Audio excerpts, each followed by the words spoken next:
Bismillahirrahmanirrahim. Innal hamdalillah nahmaduhu wa nasta'inuhu wa nastaghfiruhu wa nastahdi wa na'udzu billahi min shururi anfusina wa sayyiati a'malina. Man yahdihillahu fala mudilla lahu wa man yudlilhu fala hadiya lahu. Asyhadu an la ilaha illallah wahdahu la syarika lahu wa asyhadu anna Muhammadan abdullahi wa rasulullah. Allahumma salli ala Muhammadin wa ala alihi wa ashabihi wa man tabi'ahum bi ihsanin ila yaumiddin, amma ba'du. Ya ayyuhalladzina amanu taqullaha haqqa tuqatih wa la tamutunna illa wa antum muslimun. Ya ayyuhan nas ittaqu rabbakumul ladzi khalaqakum min nafsin wahidah wa khalaqa minha zawjaha wa batha minhuma rijalan katsiran wa nisaa wattaqullaha alladzi tasaaluna bihi wal arham innallaha kana 'alaikum raqiba. Ya ayyuhalladzina amanu taqullaha wa qulu qawlan sadida yuslih lakum a'malakum wa yaghfir lakum dhunubakum wa may yuti'illaha wa rasulahu faqad faza fawzan 'azima.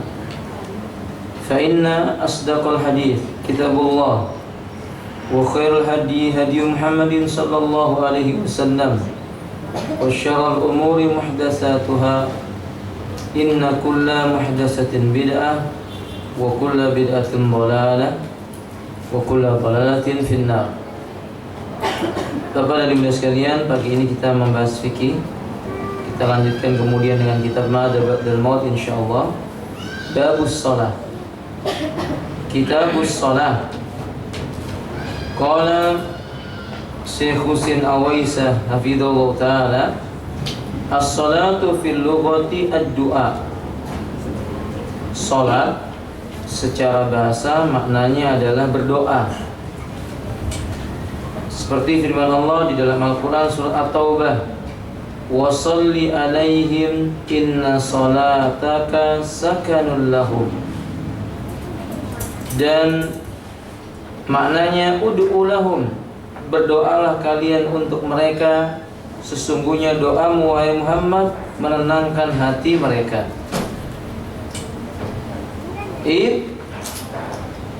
Idza du'iya ahadukum falyujib fa in kana muftiran. Juga makna as-shalah bisa memiliki makna panggilan. Salat bisa memiliki makna panggilan. Sedangkan secara istilah, salat itu maknanya aqwalun wa af'alun muftatahatun bitakbir. Waalaikumsalam. Perkataan, perbuatan yang dibuka dengan lafaz Allahu Akbar.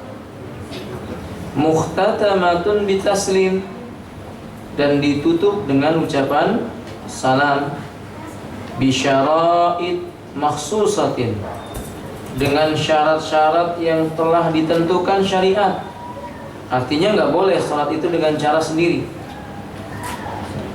Waalaikumsalam. Ini ta'rif salat. Diawali dengan takbir, diakhiri dengan salam. Tata caranya ditentukan oleh syariat Allah tabaraka wa ta'ala.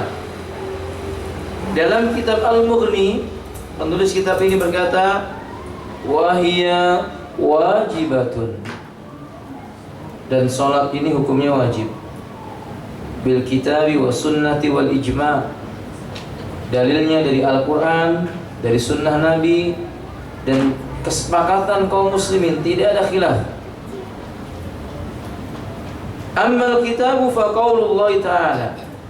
Adapun yang terdapat dari Al-Qur'anul Karim, firman Allah Ta'ala, "Wa ma umiru illa liya'budullaha mukhlishina lahud-dina hunafa wa yuqimus salata wa yu'tuz zakata wa dzalika dinul qayyimah." Dan tidaklah mereka diperintahkan melainkan agar mereka mengabdi kepada Allah dalam keadaan ikhlas, menghadapkan wajahnya kepada agama Allah yang lurus. Dan mereka menegakkan salat, menunaikan zakat, karena itulah agama yang lurus. Kalimat Allah wa yuqimus shalah, ucapan Allah yang mengatakan dan mereka itu menegakkan salat, ini membuktikan wajib. Wa amma sunnah, adapun yang terdapat dalam hadis Nabi sebagai dalilnya, sabata an Ibni Umar, telah tetap dari Abdullah ibn Umar radhiyallahu ta'ala anin Nabi sallallahu alaihi wasallam qala, anin Nabi sallallahu alaihi wasallam annahu qala, dari Nabi sallallahu alaihi wasallam beliau bersabda, buniyal islamu ala khamsin, Islam dibina di atas 5 rukun. Syahadatu an la ilaha illallah wa anna muhammadar rasulullah, seseorang bersaksi tidak ada yang boleh diibadahi dengan hak kecuali Allah, dan mempersaksikan bahwasanya Muhammad adalah Rasulnya Allah. Wa iqamis shalah, yang kedua menegakkan salat, wa itaiz zakat, menunaikan zakat, wal hajj, berhaji, wa shaumi Ramadan, dan berpuasa di bulan Ramadan. Hadal hadis akhrajahu Bukhari wa Muslim. Ini dikeluarkan Imam Bukhari dan Muslim. Jelas ini menunjukkan bukti wa iqamis shalah berarti menegakkan salat wajib. Wa ammal ijma, adapun berdasarkan ijma, faqad ajma'atil umma ala wujubi khamsa salawatin fil yaumi wal lailah, sungguh seluruh umat Islam yakin, sepakat salat 5 waktu sehari semalam itu hukumnya wajib. Wa fadlus shalah wa manzilatuha fil Islam, bagaimana tentang keutamaan salat serta kedudukan salat itu sendiri dalam Islam. Li salati manzilatun 'azimah fil Islam, tidak ragu lagi salat ini kedudukannya sangat besar di dalam agama Islam. Banyak ayat yang menyebutkan tentang hal ini. Di antaranya firman Allah Subhanahu wa taala, innas salata tanha 'anil fahsya'i wal munkar wa la dzikrullahu akbar. Dalam Al-Quran surah Al-Ankabut ayat 45, sesungguhnya salat itu bisa mencegah seseorang dari berbuat fahsya, yaitu perbuatan keji, dan bisa mencegah seseorang dari berbuat mungkar. Maka hendaklah kalian berzikir kepada Allah, Zat yang Maha Besar. Salat juga ciri-ciri orang yang beruntung. Qad aflaha man tazakka wa dzakara asma rabbih wa shalla. Sungguh beruntung orang yang mensucikan hatinya dari dosa, lagi banyak wa dzakara asma rabbih fa shalla, dan banyak menyebut nama Allah, yaitu maksudnya berzikir serta menunaikan salat. Jadi orang beruntung orang yang salat. Dan orang salat itu diantara fadilahnya gambaran tentang orang yang selalu ingat Allah. Kata Allah, wa aqimis salata li dzikri, dan tegakkanlah salat dalam rangka mengingat aku. Maksudnya mengingat siapa? Allah Subhanahu wa taala. Artinya orang yang salat bukan termasuk ke dalam golongan orang-orang yang lalai. Wa qala mubayyinan kayfiyatu fi safari wal harbi wal amni. Bahkan Allah menganjurkan salat ini, memerintahkan salat ini dalam kondisi aman maupun dalam kondisi perang. Misalnya dalam firman Allah mengatakan, wa idza darabtum fil ardi falaysa 'alaikum junahun an taqsuru minas shalah in khiftum an yaftinakumul ladzina kafaru innal kafirina kanu lakum aduwwum mubina. Dan bila engkau melakukan perjalanan di muka bumi, tidak ada dosa bagimu, maksudnya wajib bagimu engkau mengqashar salat jika engkau khawatir akan terfitnah diganggu oleh orang-orang kafir. Sungguh orang kafir itu bagimu adalah musuh yang nyata. Wa idza kunta fihim fa aqamta lahumus shalah faltaqum ta'ifatum minhum ma'ak. Bila kamu mengerjakan salat di sekeliling orang-orang kafir yang mengawasimu, hendaklah sebagian orang salat, sebagian lagi berdiri mengawasimu, menjagamu. Salat apa namanya Ibu? Salat apa? Khauf. Dalam kondisi perang pun dianjurkan kita salat. Surat An-Nisa ayat 101 sampai 103 nanti bisa dilihat dalam Al-Qur'an. Wa li'anna salata minal umuril kubra. Dan selain itu Ibunda dan Bapak sekalian, salat ini termasuk perkara yang besar. Allati tahtaju ila hidayatin khassah. Di mana orang yang mau salat ini butuh adanya petunjuk secara khusus. Orang mau salat itu butuh hidayah. Banyak orang mengaku Islam nggak bisa sholat karena nggak dapat hidayah untuk bisa sholat. Berapa banyak manusia mendengar suara adzan, rumahnya di samping masjid, tapi untuk bangkit sholat itu berat sekali. Lebih berat daripada mengangkat beras 1 ton. Mata yang cuma 2 ini, dia membukanya berat sekali. Na'udzubillah min dzalik. Makanya para nabi, Ibrahim misalnya alaihi salam, beliau berdoa supaya dirinya dan keturunannya diberi hidayah, sanggup menegakkan. Kata beliau dalam Al-Quran disitir firman Allah Subhanahu wa taala surah Ibrahim ayat 40, Rabbi ja'alni muqimas shalah wa min dzurriyyati rabbana wa taqabbal du'a. Rabbku, jadikanlah aku termasuk orang yang menegakkan, dan jadikanlah keturunanku wahai Rabbku yang menegakkan salat. Wahai Rabbku, orang-orang yang menegakkan salat. Wa taqabbal du'a, tolong terimalah doaku ini. Ini ayat ini menjelaskan bahwa kita penting berdoa buat diri kita, juga buat keturunan kita. Kadang kita ini lalai mendoakan keluarga kita untuk bisa menegakkan salat. Kadang kita cuma mendoa untuk diri kita, atau mungkin kita malah nggak pernah mengucapkan Rabbi ja'alni muqimas shalah. Ya Allah, jadikan aku termasuk orang yang menegakkan. Kalau dalam kondisi sehat Bapak, mungkin ini belum terpikirkan. Tapi berapa banyak manusia Allah cabut nikmat kesehatannya, dia sakit, justru dekat dengan kematiannya, karena dia tidak dapat hidayah dari Allah Ta'ala, malah nggak sholat. Banyak orang-orang yang sakit di rumah sakit itu mati sudah hampir dekat sama dia nggak sholat. Padahal orang yang sakit itu lebih butuh kepada sholat. Tidak sanggup berdiri maka dia duduk, tidak bisa duduk maka dia berbaring, mereng ke sebelah kanan. Kalau tidak sanggup maka dia lakukan yang dia sanggupi untuk lakukan itu. Waqad warada dari ahadits katsirah, banyak hadis yang menyebutkan tentang sholat ini. Di antaranya Mu'ad bin Jabal menuturkan, kuntu ma'an Nabi sallallahu alaihi wasallam fi safarin. Suatu hari aku bersama dengan Nabi dalam sebuah perjalanan.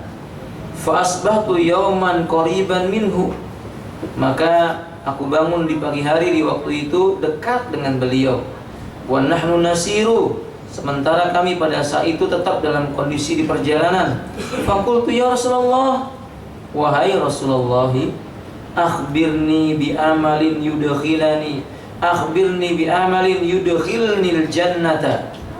Atau kata beliau, wahai Rasulullah, beritakanlah kepadaku tentang sebuah amal yang bisa memasukkan aku ke dalam surga. Wa yubaiduni anin minan nari, yang bisa menjauhkan aku dari api neraka. Qala, kata Nabi, laqad sa'altani an adhimin. Sungguh Mu'ad, kamu bertanya dengan sesuatu perkara yang besar sekali di sisi Allah Ta'ala kedudukannya. Wa innahu la yasiru ala man yassara Allah alaihi. Sesungguhnya amal ini mudah bagi orang-orang yang dimudahkan oleh Allah, yakni diberi hidayah. Kata Nabi, saya ulangi, ini merupakan amal yang gampang, yang mudah bagi orang yang dimudahkan oleh Allah Ta'ala. Shadaq, ini benar Bapak. Kalau tidak dimudahkan oleh Allah Ta'ala, walaupun dia berada dalam masjid saja, nggak bisa sholat. Saya pernah menjumpai di sebuah masjid di Balikpapan, orang pada tidur. Ketika adzan zuhur bangun, kami mengira dia berwudu, pergi keluar. Ini mirip sama setan. Karena setan itu dalam riwayat Imam Bukhari, kalau mendengar adzan, pergi dia. Nanti kalau adzannya udah selesai, balik lagi. Benar. Selesai orang sudah sholat, dia datang lagi, mau tidur lagi. Maka kemudian saya dengan beberapa teman memerintahkan dia untuk sholat. Nah, ini demikian keadaannya. Masya Allah, la quwwata illa billah. Apa itu kata Nabi SAW? Qala afwan, ta'budullah wa la tusriku bi syai'a. Yang pertama, engkau harus beribadah kepada Allah saja. Jangan menyekutukan Allah dengan sesuatu apapun juga. Ini mudah bagi yang dimudahkan oleh Allah, sulit bagi orang yang tidak diberi hidayah oleh Allah Subhanahu wa taala. Orang yang mengaku muslim saja banyak mereka yang melakukan kesyirikan. Coba Bapak lihat yang di kuburan-kuburan para wali, bukan orang-orang Nasrani atau Yahudi, tapi mereka yang mengaku muslim, pakai jilbab, pakai baju koko, pakai sarung atau semisalnya, minta kepada si wali. Padahal yang dikubur tersebut justru dia berharap orang yang hidup mendoakan wali tersebut. Kan ini syirik. Sebagian para pedagang dari kalangan kaum muslimin berdagang, di tempat dagangannya ditempelin foto tuan guru atau foto kiai. Tujuannya biar apa? Iya, jimat jadinya. Maka syirik. Masya Allah, la quwwata illa billah. Nah, maka saat itu saudara muslim, ketika Nabi mengatakan ini mudah bagi yang dimudahkan oleh Allah, yaitu engkau menyembah Allah saja. Jangan engkau menyekutukan Allah dengan sesuatu. Dan ini modal utama, Pak. Manusia itu kalau mati dalam keadaan tidak menyekutukan Allah, sebesar apapun dosa-dosanya kepada Allah, akan dimaafkan oleh Allah, kembalinya ke surganya Allah Subhanahu wa taala. Tentang maksiatnya tahta masyiatillah, ini di bawah kehendaknya Allah taala.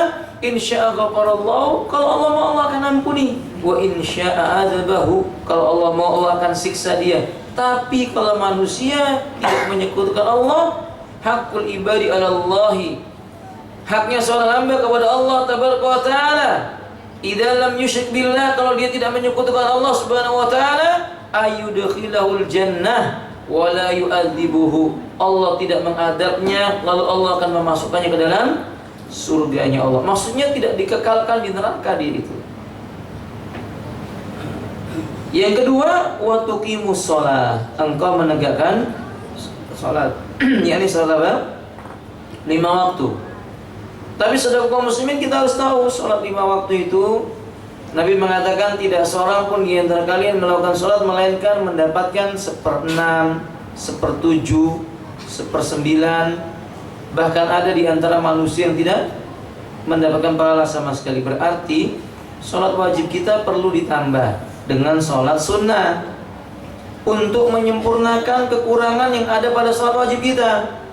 Qobliyah dan ba'diyahnya dikerjakan, tahiyatul masjidnya dilakukan, salat duha dia kerjakan, qiyamul lail, salat witir dia lakukan.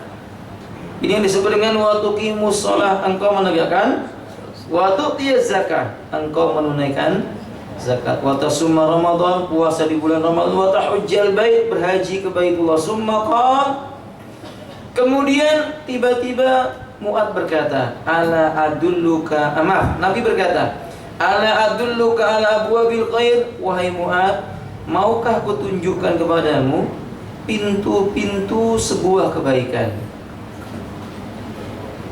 Kata beliau, as-shaumu junnah, pintu pertama puasa.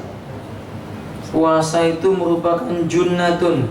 Junnah artinya yaqiya sahibahu ma yu'di minasyahawat au yuqa sahibahu, artinya benteng yang bisa menjaga orang yang berpuasa itu dari gejolak hawa nafsunya. Yang kedua, kata beliau, pintu kedua wasadaqah, sedekah. Ini pintu kebaikan. Tudfi'ul khati'a kama yudfi'ul ma'un nar. Dia bisa menghapuskan dosa-dosa dan kesalahan seperti air yang memadamkan api neraka. Dan para ulama berkata, pintu surga yang paling luas itu sedekah. Pintu surga yang paling luas itu sedekah.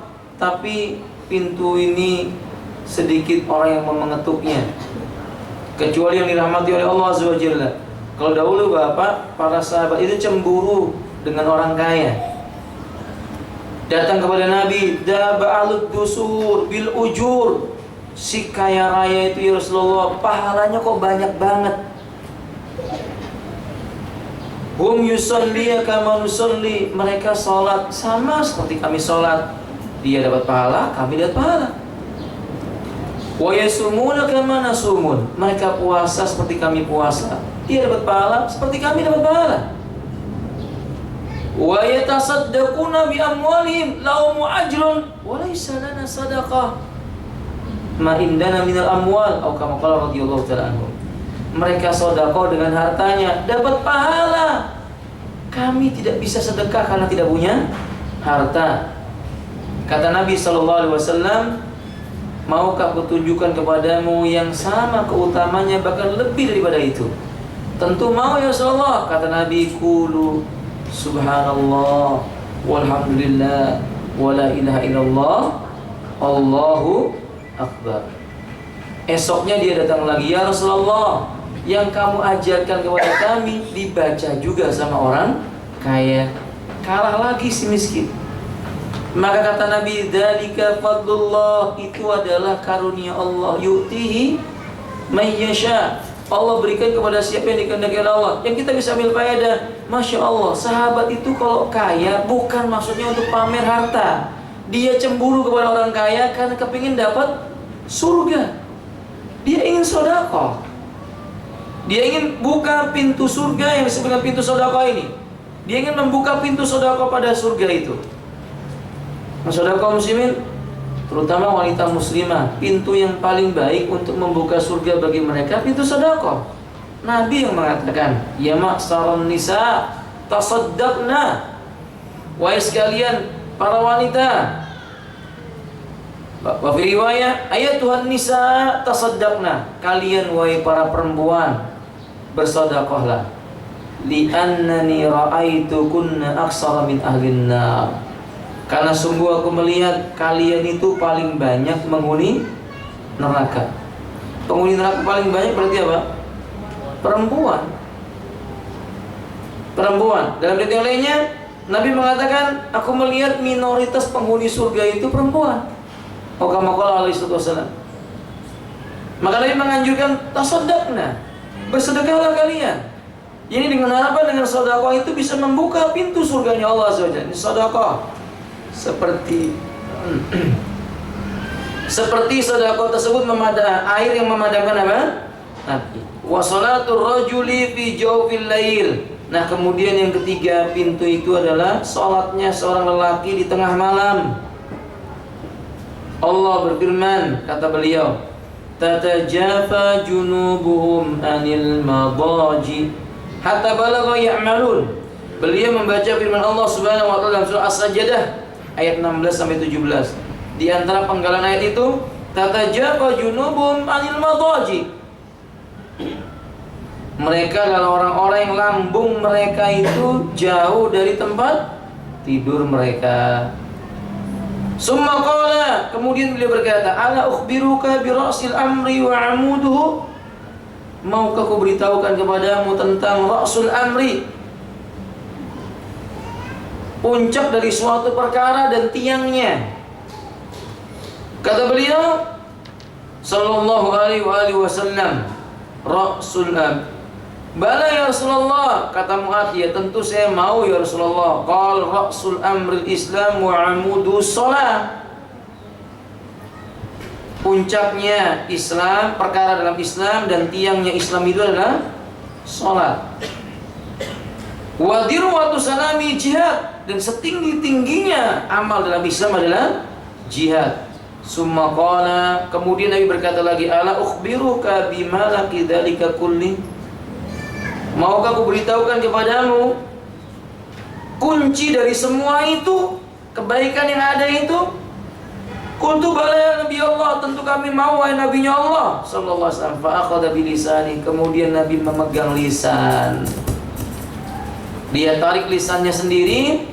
Qala, sambil berkata, kuf alaika hada, kuffa alaika hada Mu'ad, jagalah olehmu benda yang satu ini, yaitu apa? Lisan. Qultu ya Nabi Allah, aku berkata, wahai Nabinya Allah sallallahu alaihi wasallam, wa inna la mu'akhidun wa inna la mu'akhaduna bima natakallamu bih. Apakah hanya karena apa yang kami katakan kami akan disiksa? Qal sakilatka ummuk ya Mu'ad. Nabi mengatakan dengan kalimat yang tegas, celaka ibu yang melahirkan engkau wahai Mu'ad. Maksudnya begini, gimana sih kamu ini Mu'ad, masa gini aja nggak tahu? Hal yakubun nas wa hal yakubun nas finnari ala wujuhim. Berapa banyak manusia itu nanti masuk neraka dalam keadaan wajahnya dibakar terlebih dahulu. Naudzubillah min dzalik. Au ala manakhirim, atau kerontongannya terlebih dahulu dibakar api. Illa hasaidu alsinatum, itu semua karena apa? Kelancangan mulut yang dia gunakan, lisan yang gampang diucapkan. Seolah-olah beliau mengingatkan, yang tadi itu sholat, sedekah, puasa, haji, zakat, semua yang dia lakukan, sholat malamnya, sedekah wajib dan sunnahnya, yang sudah dia kerjakan, kalau satu kuncinya ini tidak dia pegang, itu sia-sia. Orang yang kerjakan sholat, sedekah, zakat, ternyata dia mendapat kebaikan, tapi mulutnya lancang, suka menggunjing dan semisal daripada itu, maka amalnya nggak bisa membantu. Dalam riwayat Imam Abu Daud, Nabi SAW berkata, pada setiap pagi seluruh anggota tubuh akan berkata, wahai hati, berbuat baiklah engkau, karena sesungguhnya kami tergantung dengan dirimu. Ya qalbu, alaika bi khairin innana muta'alliqun bik. Kami tergantung kamu. Kalau kamu baik, kami baik. Tapi hati kemudian berkata, ya lisan, fa'alaika bi khair. Wahai lisan, engkau harus melakukan sesuatu yang baik. Inni muta'alliqun bik, karena aku hati tergantung dengan kamu. Masya Allah Bapak.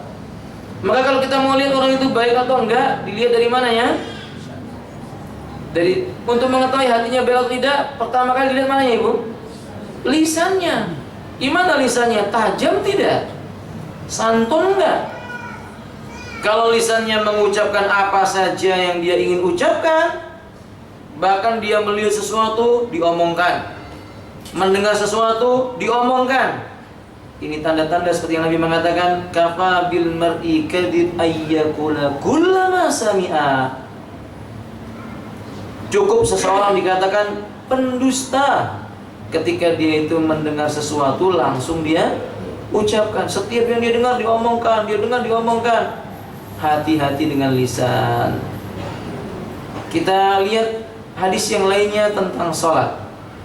Anas bin Malik radhiyallahu anhu berkata, qala Rasulullah sallallahu alaihi wasallam, awwalu ma yuhasabu bil abdu yaumal qiyam, awwalu ma yuhasabu bil abdu yaumal qiyamati as-shalah.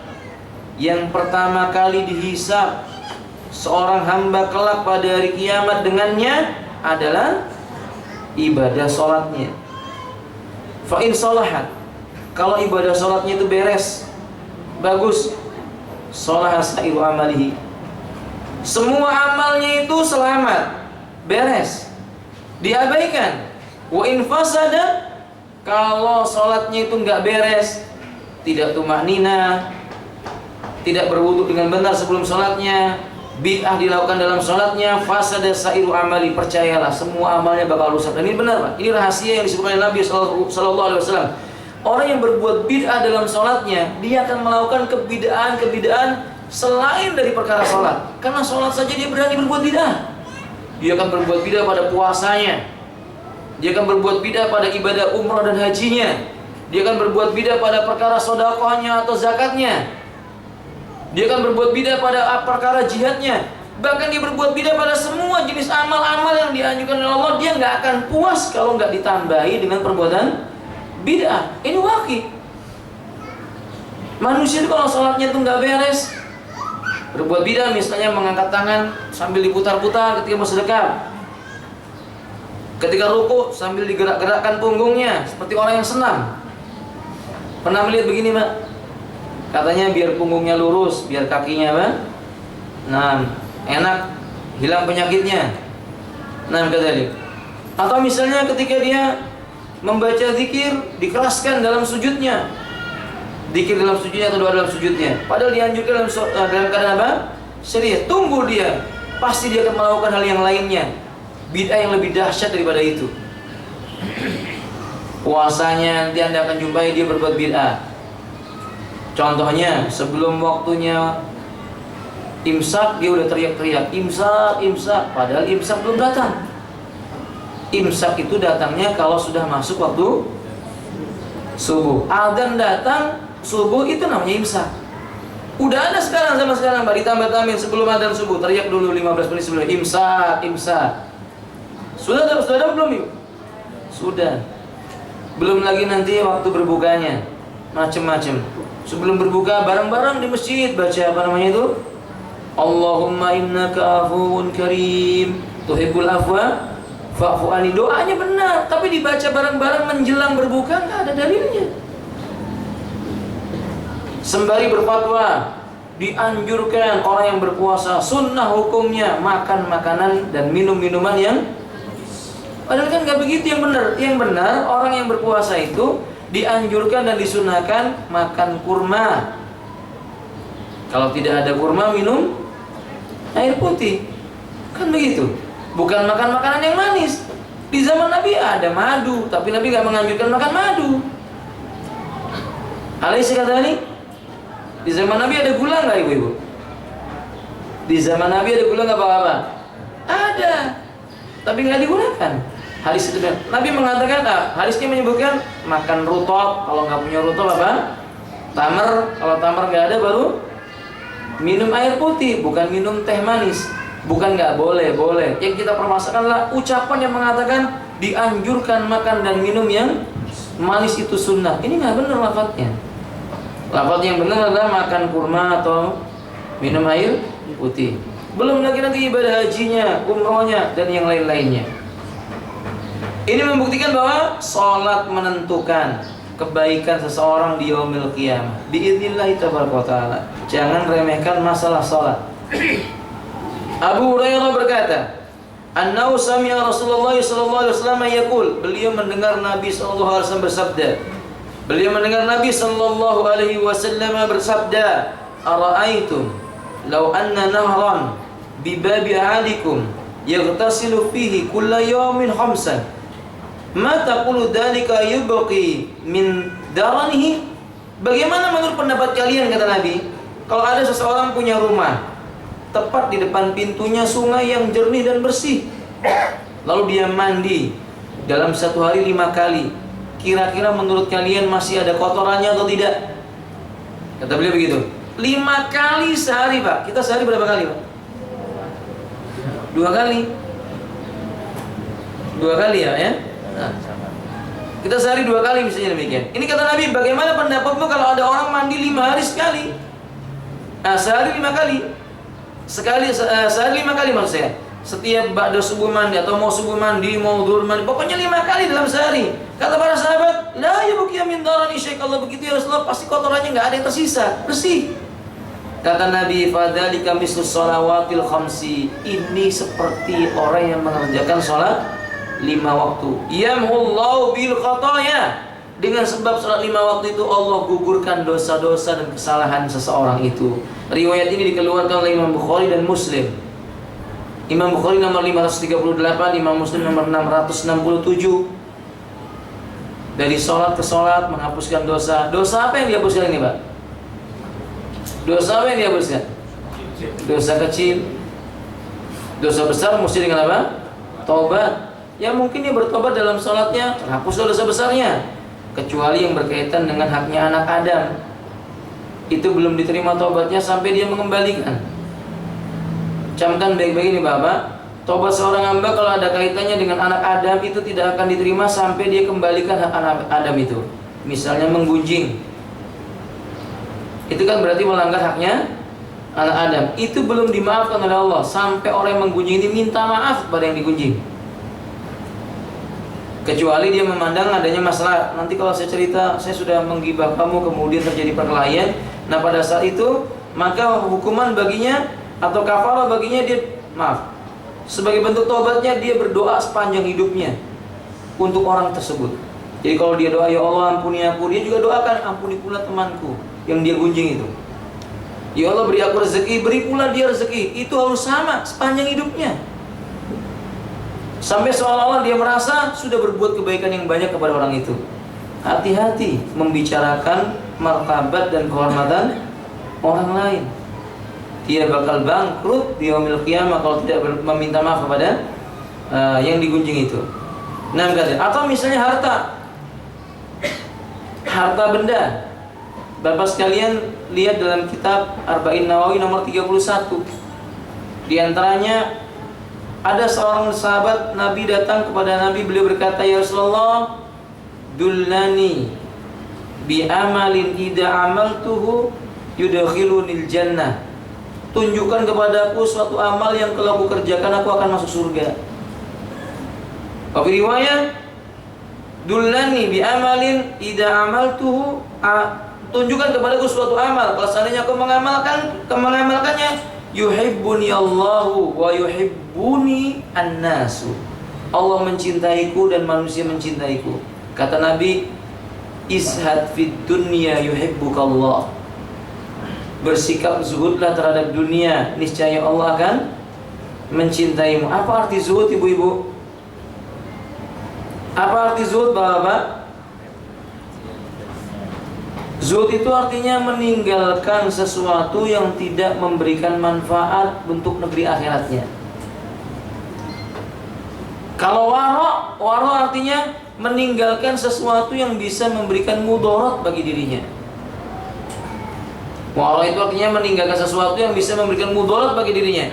Sedangkan zuhud meninggalkan sesuatu yang tidak bermanfaat untuk akhiratnya. Kita heran pada hari ini sebagian manusia, mereka tidak mau bersikap zuhud. Justru mereka enggan meninggalkan sesuatu yang tidak mendatangkan manfaat bagi negeri akhirat mereka. Ini tidak disebut dengan zuhud. Misalnya mencari harta. Bukankah harta bagi seorang muslim itu mestinya harta yang bisa mendekatkan dirinya kepada Allah? Tapi berapa banyak manusia mencari harta yang hartanya ini justru tidak akan memberi manfaat baginya di yaumil qiyamah. Berlebih-lebihan dia mengumpulkan hartanya sampai melupakan ibadahnya kepada Allah Subhanahu wa taala. Hanya untuk mengumpulkan dunia, setelah terkumpul mati yang mengumpulkannya. Iya atau tidak, ibu-ibu? Iya, kata mati, kalau sudah mati hartanya diperebutkan. Sudah itu dia dapatkan hartanya dengan cara bagaimana? Yang zalim. Mencuri, merampas, mengkorupsi, menipu dan sebagainya. Apa dia lupa bahwa selain dia tidak bersikap zuhud, dia juga tidak bersikap wara. Dia enggan meninggalkan sesuatu yang memudaratkannya, dan dia enggan meninggalkan sesuatu yang tidak mendatangkan manfaat baginya di yaumil qiyamah. Berarti dia melanggar dua sekaligus, tidak wara dan tidak zuhud. Nah, seorang muslim tidak demikian. Seorang muslim mestinya dia bersikap zuhud dan juga bersikap wara. Nah, maka dosa-dosanya gugur kalau seseorang itu bertobat kepada Allah Subhanahu wa taala setelah mengembalikan haknya orang lain. Kalau sholat 5 waktu, sholat ke sholat, maghrib ke asar, maghrib ke isya, isya ke subuh, subuh ke duhur, duhur ke asar. Dari masing-masing sholat itu menghapuskan dosa di antara keduanya. Dan kita yakin Bapak, dari tadi bangun subuh sampai sekarang itu sudah pasti kita punya dosa. Dari bangun subuh tadi itu sampai sekarang ini Pak, nanti sampai menjelang sholat apa? Itu kita udah pasti punya dosa. Nggak mungkin nggak. Nabi yang mengatakan kullu bani Adam khata', setiap anak Adam itu sering melakukan perbuatan dosa yang dia tidak sengaja, kesalahan-kesalahan. Fahim tuh? Nah, kadali itu bisa terhapus kalau kita mengerjakan tadi subuh kita sholat, insya Allah nanti kita duhur akan sholat lagi, terhapus dosanya ini. Kalau enggak menumpuk dan menumpuk, maka kita heran ada orang sanggup nggak sholat sudah 5 tahun nggak sholat. Kok dia bisa itu loh nggak sholat 5 tahun? Ibarat orang yang begini Pak, nggak mandi 5 tahun Pak. Kira-kira gimana Pak? Orang 5 tahun nggak mandi, kok 5 tahun, Masya Allah. 2 hari nggak mandi saja ciumnya, baunya kecium satu rumah gitu ya. 5 tahun satu kampung mungkin mencium baunya. Ini kalau ada orang nggak sholat 5 tahun atau bertahun-tahun yang nggak sholat, Bapak kan lihat orang itu pasti busuk akhlaknya. Nggak mungkin nggak. Walaupun dia mengatakan nggak apa-apa nggak sholat, yang penting saya nggak menyakiti hati orang lain, tapi dia menyakiti Allah. Bagaimana dia bisa tidak menyakiti manusia, tapi dia berani menyakiti siapa? Itu menunjukkan akhlaknya buruk.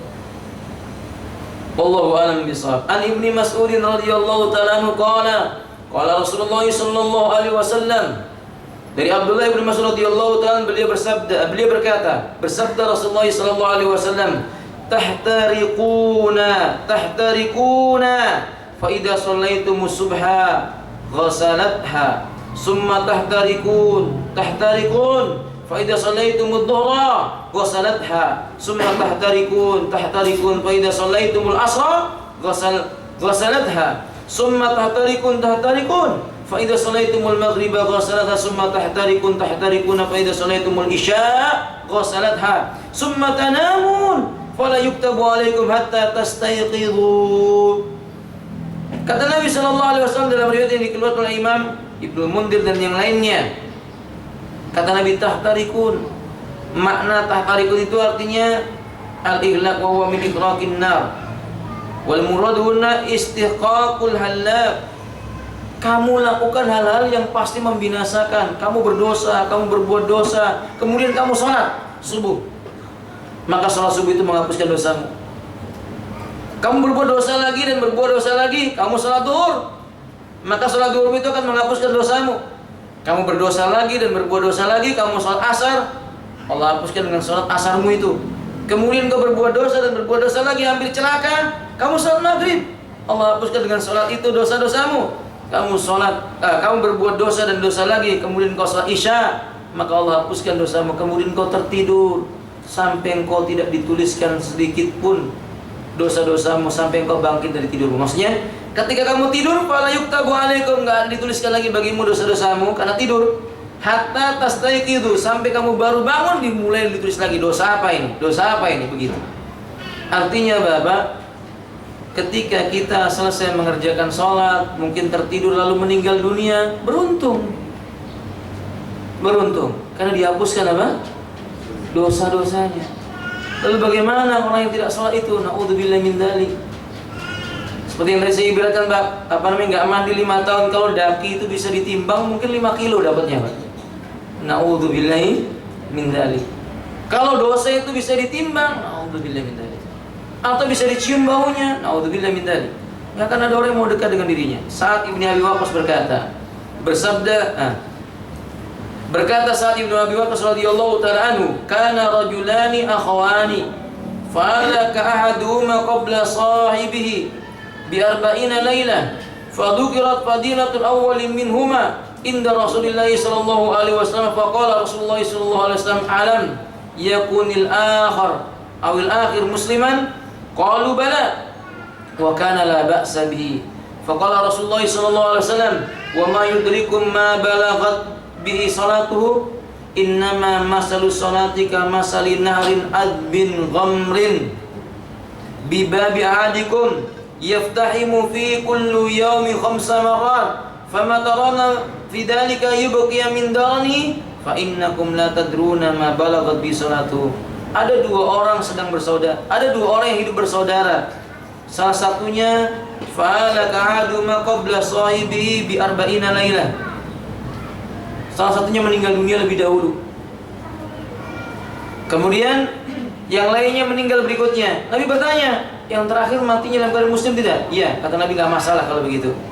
Yang muslim ini akan selamat di yaumil qiyamah. Apa dia sholat nggak?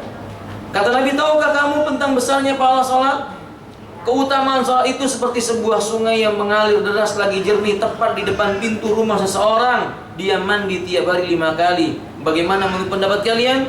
Ada gak kotoran menempel di tubuhnya? Kata sahabat, tidak ada lagi yang tersisa kotoran yang ada pada tubuhnya. Kata beliau, begitulah sholat, itu bisa menghapuskan dosa-dosa. Ini fadilah. Sekarang hukum meninggalkannya bagaimana? Hukumnya orang yang meninggalkan sholat.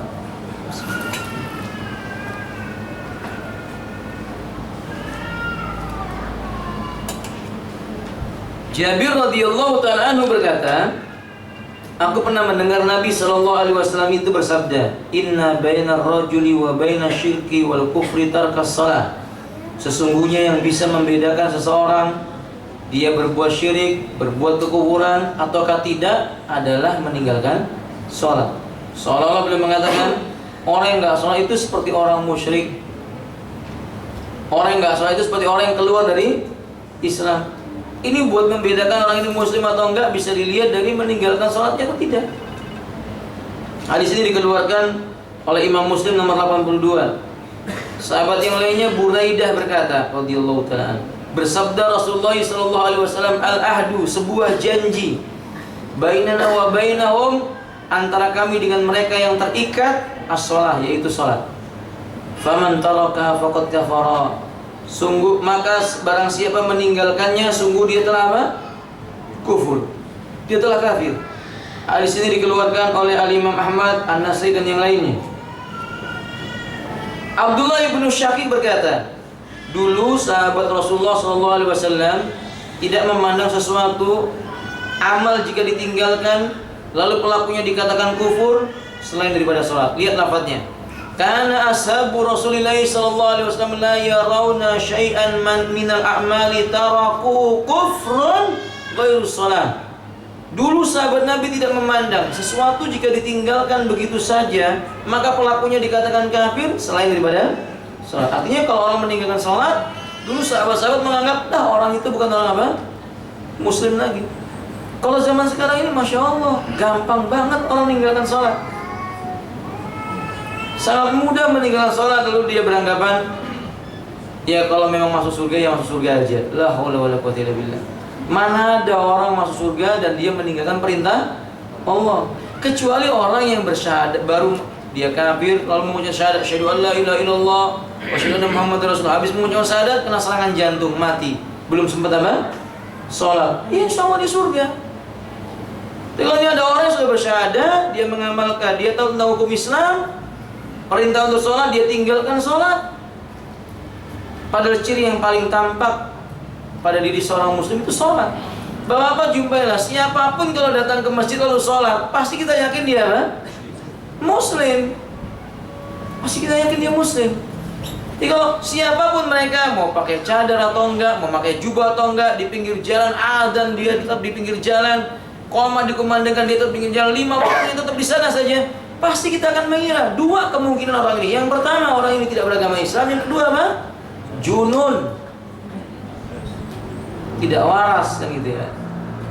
Dan dia tidak kena beban syariat untuk mengerjakan sholat. Ya kalau wanita mungkin dia sedang apa? Haid. Kalau wanita. Kalau laki-laki, ini nasihat Pak. Kalau bapak ketemu temannya nggak sholat, ditanyakan sudah berapa lama haidnya begitu. Mungkin dia haid begitu. Atau mungkin dia nifas. Dia mengalami masa nifas habis melahirkan. Mungkin begitu. Wallahu a'lam bishawab. Dan insyaallah itu bisa menjadi obat Bapak. Insyaallah demikian. Inna ma taqaddama minan nususi yantiqu bi kufri tarikus shalah. Walakin hal huwa kufrun mukhrijun minal millah atau mukharrajun minal millah? Dalil yang kita baca semua ini tadi nasnya menunjukkan seolah-olah orang yang meninggalkan sholat itu kufur. Tapi pertanyaannya, apakah makna kufur di sini keluar dari Islam? Atau dia itu kufrun duna kufrin? Atau dia itu kufur amal? Kufur i'tiqad? Kufur dari segi keyakinannya atau kufur dari segi amal perbuatannya? Yang rajih wallahu alam bishawab, pendapat yang kuat dia disebut dengan kufrun duna kufrin. Tapi kalau dia meyakini sholat nggak masalah, yang penting baik hatinya, ini baru apa? Seperti sebagian orang yang punya tingkatan makrifat kata mereka, syariat, hakikat, makrifat. Dia nggak mau sholat lagi. Setelah diterangkan sholat itu wajib, dia mengatakan udah beda tingkatannya. Saya sholat tapi nggak seperti kamu. Ini orang kafir, keluar dari Islam, bukan orang Islam lagi. Walaupun sorbannya segede tampah. Kalau seandainya dia meninggalkan sholat dengan sengaja setelah ditegakkan hujah bagi dirinya dengan alasan sudah sampai tingkatan makrifat, maka dia kufur. kecuali dia sampai pada tingkatan gila. Ah, nggak apa-apa, Pak. Kan sebagian orang yang belajar makrifat itu pada ujung-ujungnya apa? Gila. Anehnya di negeri kita orang gila dijadikan apa? Wali. Orang gila dijadikan wali. Maka orang-orang yang nggak sholat itu semua gila, tapi anehnya dianggap sebagai apa? Wali, tuan guru, ajengan, apalagi kiai, ustadz atau semisalnya. Sallallahu taala assalamu wal afiyah. Tayyib ikhwati, qala Nawawi, lihat ucapan Imam Nawawi dalam kitab Syarh Muslim. Beliau mengatakan inna bainar rajuli wa bainas syirki wal kufri tarkus shalah. Wa amma tarikus shalah fa in kana munkiran liwujubiha fa huwa kafirun bi ijma'il muslimin. Kharijun min millatil Islam illa ayyakuna qaribun ahdil bil islami wa lam yukhalitul muslimina maddah. Tentang tafsir hadis, sesungguhnya seorang itu yang membedakan antara kesyirikan, kekafiran dan keislaman adalah meninggalkan sholat. Maksudnya kata beliau, adapun jika dia meninggalkan sholat dalam keadaan mengingkari kewajibannya, tidak ragu lagi pelakunya kafir berdasarkan kesepakatan kaum muslimin, dianggap telah keluar dari agama Islam, kecuali dia melakukan itu karena zamannya dengan keislaman baru saja atau tadinya kafir masuk Islam, dia belum tahu hukum lalu meninggal dunia, maka dia masuk dalam kategori mukmin muslim. Wa yuballighu fiha wujub sholati alaihi wa in kana tarakau takasulan ma'tiqadi wujubiha. Kalau ada orang meninggalkan sholat karena malas, tapi dia percaya sholat itu sebenarnya wajib. Biasanya orang begini nih Pak, kalau diajar sholat dia berkata nanti saja. Biasanya begitu, mari sholat, nanti aja. Ayo sholat, iya. Tapi apa? Nggak sholat juga. Ini namanya takasulan, malas orang ini. Maka kalau seperti ini ditanyakan lagi, gimana ini? Kamu kok nggak pernah sholat? Sebenarnya itu sholat wajib nggak bagimu? Kita sepertegas kepada dia. Kalau dia mengatakan nggak wajib bagi saya, nah hukumnya kafir. Tapi kalau dia mengatakan ya wajib, tapi saya nanti aja lah, titip salam dulu aja buat Allah, kata dia. Kan pemuda-pemuda begitu Pak. Na'udzubillah minal, dia mengejek. Nah kata beliau di sini, khawatir rahimani wa rahimakumullah, orang yang seperti ini, ya kama huwa halu katsir minan nas, bagaimana yang banyak terjadi di kebanyakan manusia pada hari ini. Faqad ikhtalafa ulama fi madhhab Malik wa Syafi'i rahimahullah ta'ala wal jamaahir min as-salaf wal khalaf ila annahu la yukfar. Ulama kita berbeda pendapat. Imam Malik, Imam Syafi'i, mayoritas para salafun saleh dan orang-orang yang datang belakangan mengatakan mereka tidak dikafirkan. Bal yufsak wa yustatab. Mereka itu dianggap orang fasik, diminta tobat. Fa in taba, kalau tobat dia selesai mengerjakan sholat. Wa illa, kalau dia nggak mau tobat, qatalnahu haddan kazzanil, kita bunuh dia, kita hukum mati dia seperti seorang muslim yang berbuat zina dan dia muhsan. Hukumannya hukuman apa? Mati. Muslim dia tapi berbuat zina, dirajam sampai mati. Muslim dia tapi dia nggak pernah sholat, penggal lehernya. Bahasanya agak kasar hari ini ya Pak ya. Nah, maksudnya untuk menegaskan siapa yang berhak memenggal pemimpin kaum muslimin. Ini perkataan Imam Nawawi ini Pak.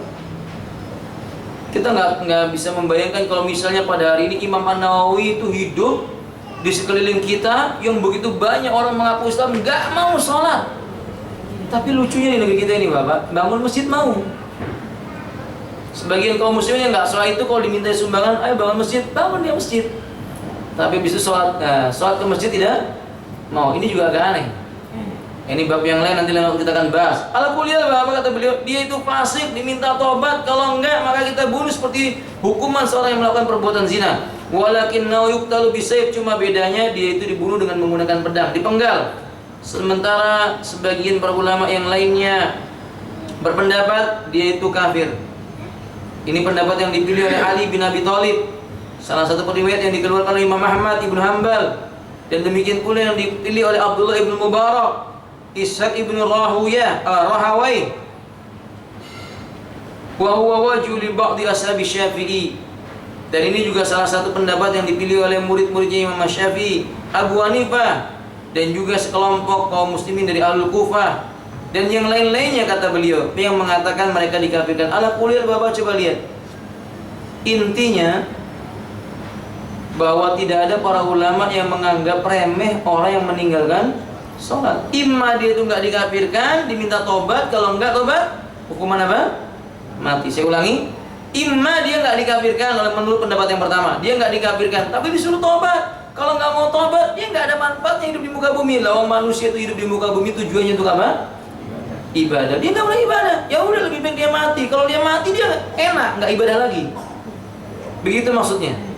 Maksudnya udah dia kan maunya nggak ibadah. Ya udah, selesaikan biar dia nggak ibadah seterusnya dengan cara dibunuh. Ini pendapat pertama. Pendapat yang kedua, ya untuk apa lagi dibiarkan dia hidup? Wong dia dihukumi sebagai orang yang kufur. Berarti nggak ada yang ringan nih, Bu. Nggak ada yang ringan hukuman orang yang meninggalkan sholat. Walaysa kayani. Jumhur ulama mengatakan innallaha la yaghfiru an yushraka bihi wa yaghfiru ma duna dzalika liman yasha. Alasannya mengatakan tidak kafir, alasannya karena Allah berfirman sesungguhnya Allah tidak mengampuni dosa disebutkan oleh Allah. Allah mengampuni dosa selain syirik. Berarti meninggal sholat masih mungkin diampuni kata mereka. Thayyib pun demikian tetap kita katakan tadi hukumannya hukuman apa? Mati. Yang rajih tidak dikafirkan, tapi ini sangat amat berat. Gimana kalau ada orang nggak sholat lalu mati? Disolatkan nggak? Disolatkan nggak ibu-ibu? Iya, benar. Disolatkan oleh orang yang nggak sholat. Disolatkan sama orang yang tidak sholat. Benar ini ibu. Kalau ada orang meninggal dunia nggak pernah sholat, lalu ada orang datang, tolong disolatkan. Dia sholat nggak selama ini? Nggak sholat. Nah, teman-temannya siapa? Suruh nyolatkan. Dipanggil disuruh menyolatkannya. Orang-orang yang punya kemuliaan tidak boleh menyolatkannya. Itu sebagai takzir, hukuman dan memberi pelajaran bagi orang yang datang belakangan supaya jangan sampai dia meninggalkan sholat. Nah, kadzalik. Wallahu ta'ala alamu bisawab. Kita lanjutkan Bapak Ibu sekalian. Selanjutnya kita langkahi sebentar.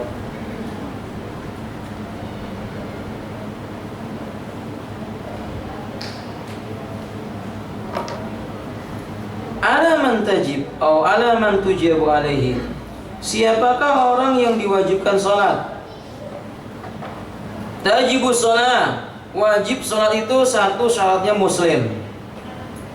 Jadi kalau orang non muslim salat nggak dikasih pahala oleh Allah. Dia mesti masuk Islam dulu.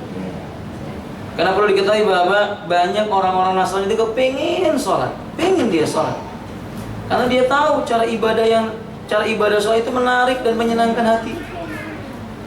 Nah, saya pernah berjumpa dengan seseorang Nasrani, dia berkata, boleh nggak Ustaz saya sholat di masjid bersama Anda? Ya saya katakan nggak boleh sampai Anda masuk.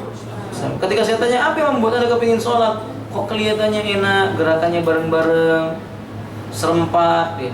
Kayaknya hati itu terikat satu dengan yang lainnya. Saya katakan benar, memang enak sholat. Coba masuk Islam, nanti kamu merasakan nikmatnya sholat.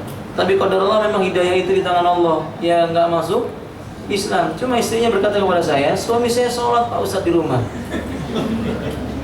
Suaminya sholat di rumah, nggak boleh sholat di masjid sama ustadznya, sholat di rumah dia. Insya Allah. Dia sholat di rumah.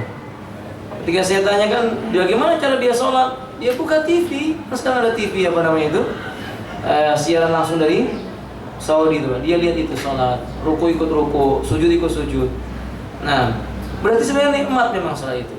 Dan memang Nabi mengatakan dijadikan oleh Allah untukku sholat itu sebagai penyejuk hatiku. Nabi itu kalau punya masalah apa saja pasti beliau akan apa? Sholat. Dan memang nikmat sholat itu insya Allah. Yang kedua berakal, Pak. Maka orang gila nggak boleh sholat. Ini pengalaman saya berbagi pada Bapak. Di Malang saya sholat dengan teman saya namanya Hudzaifah. Di masjid sana bacaannya bagus banget. Cuman yang saya heran kalau orang-orang pada keluar, tinggal kami berdua sama imamnya. Karena kami nggak sadar gitu toh. Begitu selesai sholat, Hudzaifah ini diberitahu sama teman, itu orang majnun, orang gila. Itu orang gila, cuman dia bisa membaca Quran. Gila sih bisa baca Quran, dan dia memang gila. Ternyata benar dia orang gila. Setelah kami selesai sholat, ajak bicara, Pembicaranya nggak tahu kemana-kemana. Ya berarti harus ngulang sholat itu kan ya. Karena sholatnya tidak sah. Yang ketiga balik. Ini wajib. Anak yang tidak balik boleh sholat, bahkan boleh mengimami sholat. Dahulu sahabat Nabi ada yang sholat mengimami orang dewasa sementara usianya ketika itu 7 tahun. Dan 7 tahun kan belum balik. Balik itu usia berapa? 15 tahun. Ya boleh kalau dia itu mumayyiz ya. Mumayyiz itu artinya bisa membedakan yang benar dan salah atau sholat yang benar dan tidak. Aisyah radhiyallahu anha mengatakan, Nabi berkata, pena diangkat dari 3 golongan. Orang yang tertidur sampai bangun. Yang kedua, orang yang kena penyakit gila sampai kembali akalnya sehat. Yang ketiga, anak kecil sampai dia itu dewasa. Riwayat ini dikeluarkan oleh Al-Imam Muslim. Wallahu a'lam bishawab. Kemudian di sini beliau berkata, sholatnya anak-anak bagaimana? Memang tidak wajib sholatnya anak-anak itu. Maka yang perlu diperhatikan, anak yang berusia 7 tahun tetap diperintah sholat. Memang anak-anak tidak wajib sholat, tapi kalau sudah 7 tahun, orang tuanya diwajibkan Allah memerintahkan anaknya sholat. Perhatikan lafaznya, jangan keliru. Orang tuanya diwajibkan oleh Allah dan Rasulnya untuk memerintahkan anaknya sholat. Kata Nabi, muru auladakum, perintahkan anak-anakmu itu bisolati, untuk menunaikan sholat, wahum abna sabasinin, kalau dia sudah mencapai usia 7 tahun. Kapan anak-anak itu wajib sholat? Pada asalnya kalau sudah balik. Tapi 10 tahun dia harus sudah mengerjakan sholat. Kalau enggak dipukul. 10 tahun enggak sholat dipukul kan? Nah sekarang kalau misalnya istri enggak sholat, itu enggak 10 tahun lagi, Pak, istri udah punya anak 10 tahun enggak sholat, dia bahkan Bapak dinasihati, nasihati dulu Pak, tenang dulu, jangan dicari dulu. Dinasihati dulu, disuruh apa? Sholat. Kalau nggak mau sholat, udah, jangan dipertahankan. Fahimtum? Sama, demikian pula seorang wanita. Suaminya nggak pernah sholat, nggak mau sholat, dinasihati, suruh sholat. Kalau nggak mau sholat, untuk apa hidup dengan seseorang yang telah menyiapkan dirinya untuk menjadi penghuni apa? Neraka. Paham kan? Nah, demikian ketegasan Islam. Bahkan kalau kita mengambil pendapat yang mengatakan orang yang meninggalkan sholat itu kufur, wanita yang menikah dengan laki-laki yang nggak sholat, pernikahannya faskhun. Faskhun itu dia terpisahkan begitu saja, nggak boleh mereka berkumpul. Bagi mereka yang menghukumi orang yang meninggalkan sholat itu apa? Kufur. Nah, kata Ali. Kemudian ikhwati rahimani wa Allah, berikutnya adadul faraid. Adapun jumlah sholat yang diwajibkan kita semua sudah tahu, yaitu 5 waktu, mulai dari subuh, duhur, asar, maghrib, dan isya. Nggak ada yang lainnya. Ada sholat Jumat, tapi sholat Jumat itu digantikan di hari Jumat pada waktu sholat duhur. Yang sudah sholat Jumat nggak perlu sholat duhur lagi. Nah, kemudian kapan waktunya sholat? Kita udah paham ini Bapak, kita lewati. Waktu sholat jelas, kita tahu waktu subuh kapan datangnya? Ketika munculnya fajar shadiq. Kapan duhur? Ketika matahari sudah tergelincir seolah-olah memberi bayangan ke arah tempat terbitnya. Ketiga, panjang bayangan sudah sama dengan tingginya benda. Keempat, sholat maghrib ketika matahari apa? Benar-benar sudah tidak terlihat dari pandangan mata manusia atau tenggelam. Sholat isya, warna syafaq, warna merah di ufuk. Kalau kita lihat ke arah barat, kan biasanya ada warna merahnya itu Pak. Kalau warna merahnya itu udah hilang, berarti sudah masuk waktu sholat isya. Ini waktu yang ditentukan oleh syariat. Sholat sebelum waktunya batal. Kalau ada orang sholat jam 3 malam sholat subuh, ya nggak sah. Kecuali jam 3 malam sudah muncul fajar shadiq. Kalau jam 3 malam sudah muncul fajar shadiq, ini mau kiamat ini Pak. Karena apa? Karena mataharinya bakal terbit dari mana? Tempat tenggelamnya. Nauzubillah min dzalik. Nah, kemudian Bapak saudara muslim, selanjutnya ini waktu-waktu sholat yang tidak boleh dilanggar oleh kaum muslimin ya.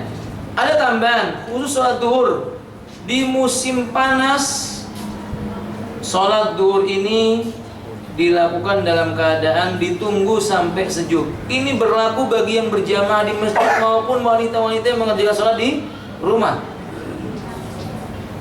Sebagian para ulama berkata ini berlaku walaupun di dalam masjid yang pakai apa? Pendingin, AC dan semisalnya. Tapi sebagian ulama lain mengatakan tidak, tujuan didinginkannya cuaca ketika itu supaya orang yang sholat khusyuk. Nah kalau ruangannya sudah ber-AC, la ba'sa bihi. Ya, Nabi mengatakan abrid, summa qal abrid hatta fa'al fay, yakni litaluli, summa qal abridu bis shalah fa inna siddatal hari min fayhi jahannam. Tunggu sampai dingin. Diulangi lagi, tunggu sampai dingin. Kemudian kata Nabi, dinginkan dulu, tunggu sampai sejuk ketika mau sholat. Karena sesungguhnya siddatul har, panas terik itu min fayhi jahannam, bagian dari hembusan neraka jahannam. Naudzubillah min dzalik. Ya kalau di Balikpapan nggak seberapa Pak. Jadi kalau di Saudi musim panas ya panas banget. Makanya Soifiyah itu musim panas. Para pekerja, para pelajar di bulan Agustus itu diliburkan 1 bulan penuh. Mulai musim panasnya mulai dari Juli itu panasnya udah terik sekali. Maret sudah mulai panas, Mei udah mulai panas banget, Juni agak ini naik lagi panasnya, Juli dan Agustus itu panas sekali. Makanya mereka libur, Juli dan Agustus libur Pak. Nah kata tadi. Nah, ikhwati rahimani wa rahimakumullah. Kemudian penting tentang sholat asar. Meninggalkan sholat asar itu menghapuskan amal. Sebagaimana hadis yang dikeluarkan oleh Al-Imam Al-Bukhari dan Muslim. Beliau mengatakan man taraka shalatal asri faqad habitu amaluhu. Barang siapa meninggalkan sholat asar, amal yang sebelum asar dia kerjakan semua hapus. Jadi amal yang dilakukan sebelum dia sholat asar, datangnya waktu asar itu ibu, kemudian dia kerjakan dan dia tinggalkan sholat asarnya, semua amalnya tadi hapus. Naudzubillah min dzalik. Ibnu Umar radhiyallahu anhu berkata, Rasulullah sallallahu alaihi wasallam bersabda, "Alladzi tafutu salatul asri ka'annama wutira ahlahu wa malahu." Orang yang tidak mengerjakan salat asar seolah-olah seperti orang yang kehilangan anggota keluarga dan seluruh harta. Orang yang enggak salat asar itu seolah-olah semua keluarganya meninggalkan dia, hartanya hilang dari dirinya, hidup sebatang kara. Apa nikmatnya? Pak? Enggak ada. Enggak ada kenikmatannya. Nah, meninggalkan salat asar saya katakan lebih daripada itu. Wallahu a'lam bishawab. Nah, salat asar punya nama yang indah, namanya salat apa? Wusta. Dan Allah berfirman, "Hafidu 'ala shalawati wa salatil wusta." Jagalah oleh kalian salat 5 waktu, dan penting sekali menjaga salat wusta, yaitu salat apa? Wa qumu lillahi qanitin. Dan berdirilah kalian di hadapan Allah ketika salat dalam keadaan qanitin. Qanitin artinya tidak berbicara, tenang. Ketika salat itu khusyuk, namanya qanitin. Wallahu a'lam bishawab. Tentang salat maghrib. Salat maghrib sebaiknya dipercepat. Ya. Berdasarkan dalil-dalil yang banyak, diantaranya disebutkan oleh Ibnu Mundir, kesimpulannya saja. Wa ajma'a kullu man nahfadu anhu min ahli ilmi ala anna ta'jila bi salatil maghrib afdal. Wa kadzalika naqul, kata Ibnu Mundir, telah sepakat setiap orang yang kami menghafal darinya dari kalangan ahli ilmu menyegerakan salat maghrib lebih utama. Demikianlah pendapat yang kami pilih, kata beliau. Salat Isya yang paling baik diakhirkan jam 11 malam, itu paling baik Pak. Dengan catatan ini kesepakatan para jamaah di masjid dan tidak memberatkan apa? Umat. Ibu-ibu boleh mengakhirkan sholat Isya-nya di rumah, tapi dengan catatan tidak boleh tidur sebelum sholat Isya. Karena tidur dulu baru sholat nggak boleh. Ya, nggak boleh. Maka dia mesti memperhatikan dari itu. Kalau sanggup. Makanya Nabi ketika menjumpai para sahabat sudah di masjid, kepalanya sampai ya tok itu artinya ngantuk sambil duduk gitu Pak. Umar akhirnya berdiri datang kepada Nabi, "As-shalah ya Rasulullah." "Ya Rasulullah, sekarang sholat." Umar itu begitu Pak orangnya. Ceplos begitu. Semua orang nggak berani mendatangi Nabi. Umar datang, "Ya Rasulullah, sholat." Sekarang sholat. Lalu Nabi keluar, Ini menunjukkan tentang kemuliaan Umar bin Khattab. Lalu kata Nabi, laula an asuqqa ala ummati. Wa fi riwayah, innahu la waqtuha, laula an asuqqa ala ummati. Yang sesungguhnya salat Isya itu segini, ini waktunya. Andaikan tidak memberatkan pada diri umatku. Jadi yang paling afdal dimalamkan. Tapi nggak tidur dulu. Fahimtunna? Fahimtun? Nah, kadzalik. Wallahu alam bisawab. Terakhir, batas waktu salat Isya. Batas waktu salat Isya itu pertengahan malam, bukan menjelang subuh, tapi pertengahan malam. Ini yang dipilih oleh para ulama, mayoritasnya hal ini, ya. Berdasarkan dari tadi itu, Nabi mengatakan salat Isya itu inilah waktunya. Lalu setelah selesai tengah malam, Nabi tidak pernah mengerjakan apa? Salat Isya lewat daripada waktu itu. Maka beliau mengatakan bahwa salat Isya itu batasnya sampai pertengahan malam. Atau kama qala alaihi salatu wassalam. Ini tambahan, sebagian orang meremehkan ini karena safar. Safar nanti aja lah. Di jamak takhir. Sudah mau di jamak takhir, melakukannya jam 2 malam. Itu udah lewat waktu salat Isyanya. Jadi dia kehilangan 2 salat, maghrib dan apa? Wajib taubat kepada Allah SWT. Wallahu a'lam bishawab. Sampai di sini Bapak mampu kami sampaikan dalam bab fikih ini. Mungkin sebelum diakhiri ada yang mau ditanyakan? Afdal masykura wa barakallahu lana wa lakum wa alaina wa alaikum.